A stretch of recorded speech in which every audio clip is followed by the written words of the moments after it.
पश्चिम बंगालमध्ये सर्वाधिक लक्ष असणारे संपूर्ण देशाचे देखील ममता बॅनर्जी का मग इथे पंतप्रधान नरेंद्र मोदी असा हा सामना खरं तर या ठिकाणी आहे। त्यामुळे भाजप की ममता बॅनर्जी तर बंगाल, तामिळनाडू, केरळ, पुदुच्चेरी, आसाममध्ये आता मतमोजणीला सुरुवात झाली आहे। महत्वाची बातमी आपण पाहताय 8 वाजता या ठिकाणी मतमोजणीला सुरुवात झाली आहे। पश्चिम बंगालमध्ये 293 जागांवर मतमोजणीला सुरुवात झालेली आहे। पश्चिम बंगालमध्ये 293 जागांवर मतमोजणीला सुरुवात झालेली आहे। यापैकी भाजपने 182 मतदारसंघांवर आपला पूर्ण फोकस केलेला होता, तर 106 मतदारसंघ हे टीएमसीचे मानले जात आहेत। मात्र एसआयआर मुळे इथे मतदार कमी झालेत, त्यामुळे यावेळेला टीएमसीला याचा मोठा फटका बसणार का? एसआयआर नंतर पहिल्यांदा ही निवडणूक होते पश्चिम बंगालमधली, जिथून या एसआयआरची सुरुवात झालेली आहे। त्यामुळे देखील ममता बॅनर्जी यांची धाकधूक आणखी वाढली आहे। पश्चिम बंगालमध्ये 293 जागांवर आता मतमोजणीला सुरुवात झाली आहे। बंगाल, तामिळनाडू, केरळ, पुदुच्चेरी, आसाममध्ये मतमोजणीला सुरुवात झालेली आहे।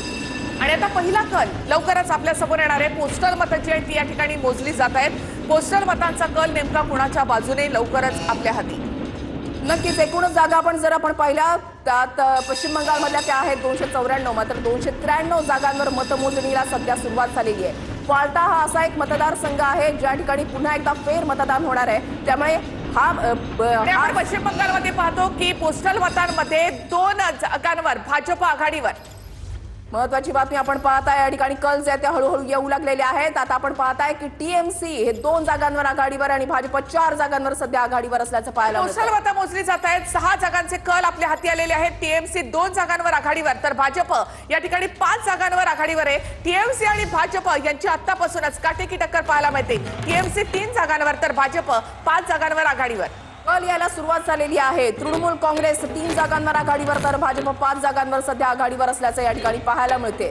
हा आकडा जो आहे तो सातत्याने बदलणार आहे। टीव्ही9 मराठीच्या स्क्रीनवर तुम्ही बारीक लक्ष ठेवून राहा, कारण 5 राज्यांच्या निवडणुकांचे वेगवान निकाल तुम्हाला टीव्ही9 मराठीवर सर्वप्रथम पाहता येणार आहेत। पश्चिम बंगालमध्ये काटेकी टक्कर, तर आसाममध्ये देखील भाजप आघाडीवर आहे। आसाम तसंही भाजपकडे आहे। पश्चिम बंगालमध्ये भाजप आणि तृणमूलमध्ये काटेकी टक्कर सध्या पाहायला मिळत आहे।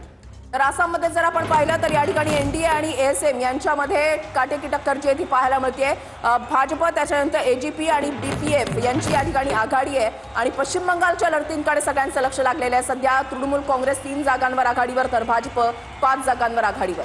टीएमसी आता 3 जागांवर आणि भाजप 5 जागांवर आघाडीवर। आणि तिथे केरळमध्ये आपण पाहतो की डाव्यांची एका जागेवर आघाडीवर, एलडीएफ या ठिकाणी एका जागेवर आघाडीवर आहे।